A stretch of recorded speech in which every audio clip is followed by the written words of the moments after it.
everybody. I'm Riley Lillenquist, and I'm back. After my short period of absence, I have returned, and at this moment I am flying solo.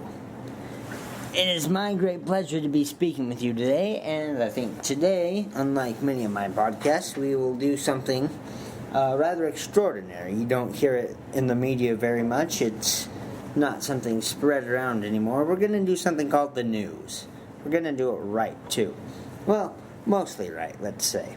Alright, so I think the biggest thing in the news that we should talk about, by we, I mean I will tell you, is the problem with immigration. Now, President Obama has recently promised an immigration reform in which 6 million immigrants are going to be able to legally stay in America with a green card as long as they are the parent of a child born in America. Ridiculous, some may say. And I would probably say you are, let's say, less liberal than some other people. Now, I stand strictly in the middle. I consider myself an independent. I'm going to say that out here right now. That's how I view myself. I believe in both views of the Republican and Democratic parties. Continuing, however, I support, in a way, I support what Mr. Obama said, because I believe firmly that a lot of the issues that he brought up, that he made solutions to, rather, was so that he would be seen rather extreme, maybe, by Congress, so that they would actually do something. That's the thing. Is that, ladies and gentlemen, if we go to work every day our entire lives and we don't work, here's the thing. We're going to get fired, alright? That's reality. However, Washington is not mirroring reality. Nobody works in Washington. Maybe the paper tray guy, because all they do is spend their time sending bills back and forth between each other, printing out paper. Not only are we losing trees, but we're also wasting our time. I'm digressing.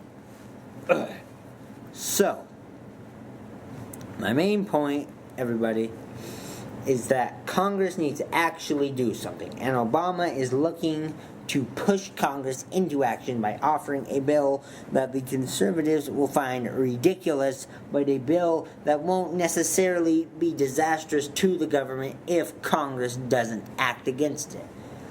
Wouldn't that be terrible if he just offered an ultimatum and Congress didn't act, and all of a sudden even he's left with this terrible executive order that he didn't even want to pass in the first place? I believe that's why he did what he did. I can't support it, obviously, if it goes through. I'm not going to sit here before you all and say that the United States government has a right to take children away from their parents. I'm not saying that. I'm just saying people, in a way, are making their children as a free pass to get into the nation. I'm not just talking about Latinos. I know a lot of people think Latinos and Latinas are the very backbone of the immigration problem that we are having. But the thing is that there are other countries but South and Central American nations. You have the Chinese, the Japanese, so Asia altogether, if not to be too what's the word I'm thinking of, ladies and gentlemen? Not to pinpoint or target any race or nationality exactly. So all of Asia. We do get some from Canada. God knows that's where Justin Bieber came from. Here's the thing. We should have an immigration reform to send Justin Bieber back to Canada. That's the main problem that we're dealing with in society, is that all these kids are following this example that this Hey Baby, whatever the hell that song was called, is out there parading around, getting into pictures, getting his name out there as a criminal. Now, why do our kids support this? I don't know. Why do we let our kids support this? I don't know. But the thing is that immigration spawns far beyond what people are looking for on the border of Mexico and from Central and South American countries. I felt the need to say that because not everybody realizes that. Moving on. Moving on by going back, let's say. We are going to talk more on the people that use their children to get into America. That's just not fair. How can the United States government, how can we judge President Obama because he is not willing to separate parent from child? Now, I have been open to criticizing Obama. I have been open to praising Obama, but I don't think it is fair to criticize somebody if we are making decisions based on what he believes is morally right. And what we believe is morally right, it also goes along with what he is saying, but for some reason we are open to criticizing him. Is it because he is our president and that's our job as Americans? I don't know.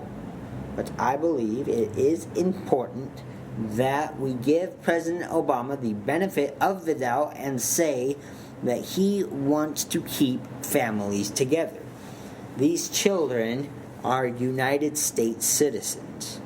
Their parents brought them here, whether it was to find a better future for themselves, to find a better future for their children. It is promised, it is nearly guaranteed that they will receive a better future here in America, because everybody knows that America is the land of opportunity, and it has to be a better future. I don't see, in my lifetime as of this point, I have not seen America in a worse place